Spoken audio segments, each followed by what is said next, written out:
السلام علیکم گائز، میرا نام اظہر اور میرا یوٹیوب چینل دیکھ رہے ہیں حقیقی آواز۔ آج میں آپ کو بتاؤں گا کہ عمران خان صاحب کی حکومت کیوں گئی، تحریک عدم اطمینان کیوں کامیاب ہوئی، اس کے پیچھے کون سی چیزیں تھیں، کون سے محرکات تھے جس کی وجہ سے یہ تحریک کامیاب ہوئی۔ سب سے پہلے تو آپ آ جائیں الیکشن پہ۔ جب عمران خان صاحب کے الیکشن ہونے والے تھے نا، اس وقت ان کے ساتھ بڑے اچھے اور بڑے قداور لوگ ان کے ساتھ شامل ہو گئے، جن میں جہانگیر ترین، علیم خان اور بڑے اور لوگ تھے، جس میں جاوید ہاشمی صاحب بھی ان میں شامل ہو گئے، بڑے لوگ شامل ہوئے۔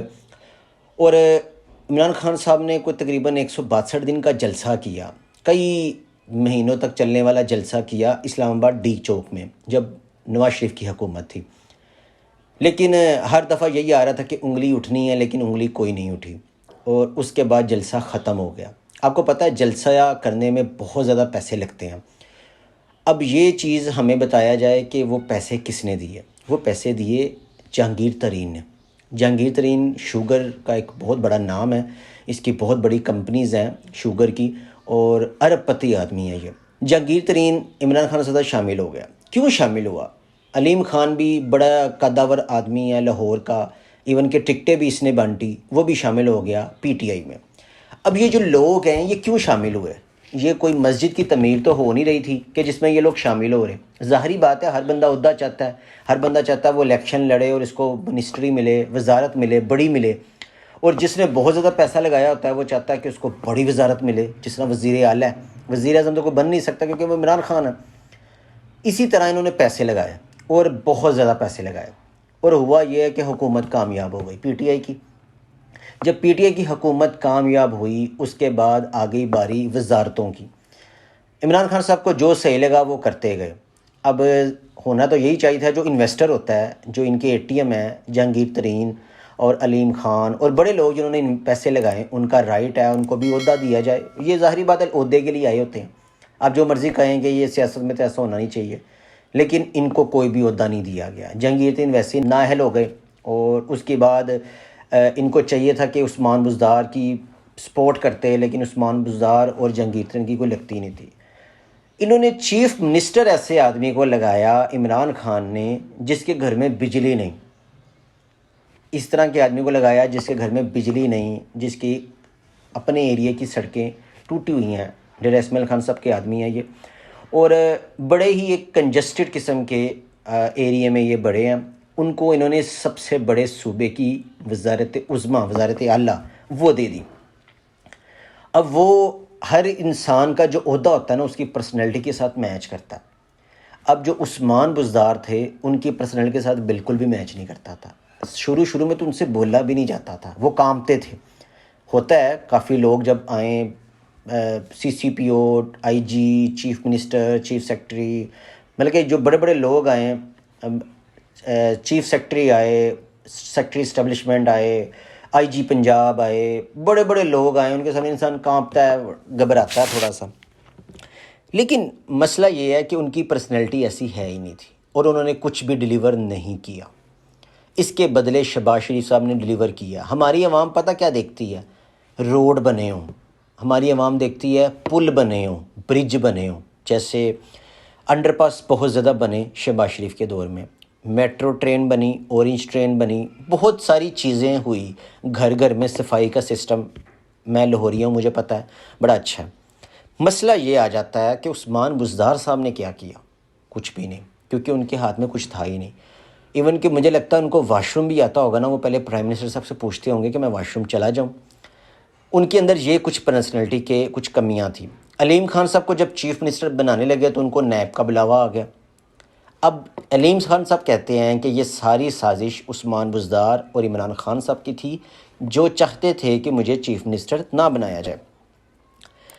اب جب تحریک عدم اطمینان تقریباً 4 سال حکومت کو ہو گئے، آپ کو کوئی بھی بڑا پروجیکٹ نظر نہیں آیا ہوگا، کوئی میٹرو، کوئی اورنج، کوئی اس طرح کا پروجیکٹ کوئی بنا ہی نہیں۔ پشاور میں بنی ہے ان کی میٹرو، لیکن وہ بھی کرپشن کا نشانہ۔ عوام کیا دیکھتی ہے کہ گاڑیاں بھلے ہی شہباز شریف نے بیڑا غرق کر دیا حکومت کا، اس نے ستیہ ناش کر دیا، قرضے لے کے میٹرو بنائی، قرضے لے کے اورنج ٹرین، ایون کہ انڈر پاس بھی وہ قرضے لے کے ہی بناتے ہیں۔ لیکن وہ کسی کو نظر نہیں آتا، عوام دیکھتی ہے باہر۔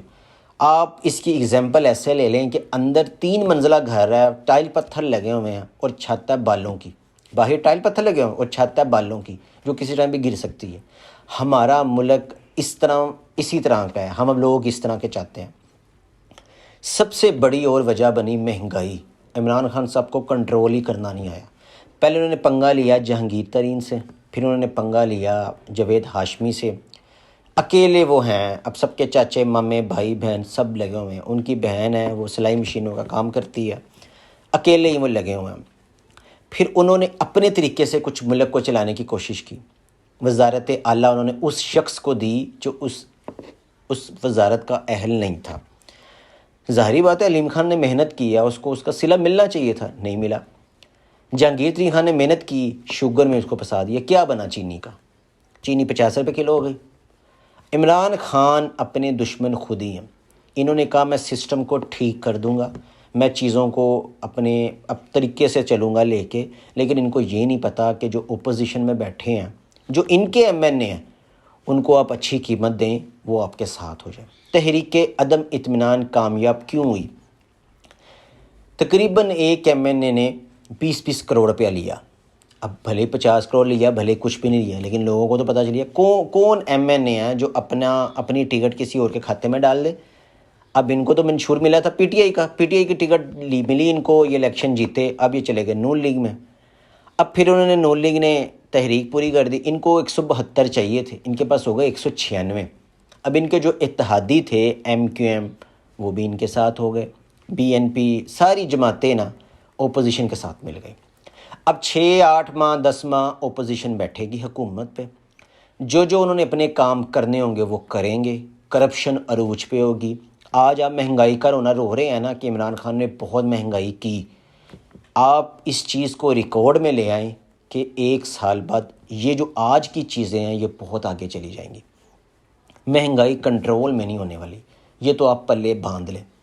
اگر کسی انسان کو لگتا ہے کہ مہنگائی کم ہو جائے گی اگر نواز شریف کی حکومت آ گئی، تو ایسا کچھ بھی نہیں ہے۔ اتنے قرضے ہمارے سر پہ چڑھے ہوئے ہیں نا، یہ میٹرو اورینج اور اس طرح کی چیزیں حکومت کو دکھا کے جس وجہ سے ووٹ ملتے ہیں، اتنے قرضے چڑھ گئے ہیں تو آپ کی آنے والی نسلیں نہیں اتار سکتی۔ اب نواز شریف صاحب، اب مولانا فضل الرحمان صاحب کو کیا پڑی ہے کہ وہ ملک کی خاطر کریں؟ کشمیر کمیٹی کے تو وہ پچھلے کئی سالوں سے ممبر تھے، اس میں تو انہوں نے کچھ کیا ہی نہیں، کشمیر کے بارے میں کبھی انہوں نے بات نہیں کی، صرف حکومت کو جوڑتے ہیں، حکومت کو توڑتے ہیں۔ بدماش وہ ایک لیول کے ہیں، اپنے ایریے میں ان کی چلتی ہے، جس وجہ سے حکومت اس کی سنتی ہے۔ اگر ان کے پاس ایم این اے نہ ہو، ان کو کوئی منہ بھی نہ لگائے، میرا خیال میں تو مولانا فضل الرحمان کا کوئی فون بھی نہ سنیں اگر ان کے پاس ایم این اے نہ ہو۔ اسی طرح کاف لیگ کی بھی ایک لڑائی الگ سے ہے، ان کے پاس صرف 10 ہیں ممبر، لیکن وہ بہت ہواؤں میں، وہ کہتے ہیں مجھے چیف منسٹر بناؤ۔ اب پنجاب میں بھی چیف منسٹر حمزہ شہباز شریف بنیں گے اور مرکز میں بھی حکومت شہباز شریف کی ہوگی۔ حمزہ شہباز بیٹا بنے گا چیف منسٹر، باپ بنے گا پرائم منسٹر۔ صدر پاکستان اس کو بنائیں گے مولانا فضل الرحمان۔ اپنی وزارتیں انہوں نے ساری طے کر لی ہوئی تھی۔ اب نا بندر بانڈ ہونا، کہتے ہیں کہ جب انسان بڑھاپے میں چلا جاتا ہے نا، بوڑھا ہو جاتا ہے، تو اس سے تھوڑی دیر پہلے وہ کرپشن کرنا شروع کر دیتا ہے۔ تو حکومت تو چلی گئی، تو یہ 6 8 ماہ میں یہ کون سا تیر اکھاڑیں گے؟ کون سا ایسا ان کے پاس چراغ ہے جس کو یہ رگڑیں گے اور ہمارے ملک کے مسائل حل ہو جائیں گے؟ وہ تو چلا رہا تھا نا عمران خان صاحب، ایک سیٹ اپ تو چل رہا تھا، پوری دنیا کی میڈیا کی نظریں پاکستان کے اوپر ہیں، لیکن عمران خان صاحب نے جس طرح سے پولیٹکس کرنی چاہیے تھی وہ زیادہ ہی اوور کانفیڈنس ہو گئے، اور اوور کانفیڈنس بندہ ہمیشہ مار کھاتا ہے۔ انہوں نے کہا کہ بھائی میں تو لڑوں گا، ان کو پتہ ہی نہیں میرے پتے کون سے ہیں۔ اب کتنے ترلے منتے کی پی ٹی آئی نے، کاف لیگ کی، اس کی ساری جماعتوں کی، ایم کیو ایم کی، کیا بنا؟ کچھ بھی نہیں۔ اور آگے بھی ایسا ہونا ہے، یہ آپ چیز ریکارڈ میں لے آئیں کہ جب اگلی حکومت آئی، اگر انہوں نے پوری حکومت نہیں نہ کرنے دی نون لیگ نے، تو آپ کو لگتا ہے کہ پی ٹی آئی کرنے دے گی؟ کبھی بھی کرنے نہیں دے گی۔ اگر پی ٹی آئی کو جب بھی موقع ملا، یہ دوسرے لوگوں کے ساتھ ملے گی اور حکومت بنا لے گی۔ ابھی تک کے لیے اتنا ہی گائز۔ آپ کو ویڈیو پسند آئے تو چینل کو ضرور سبسکرائب کیجیے گا، ویڈیو کو لائک کیجیے گا، شیئر کیجیے گا۔ Thank you very much.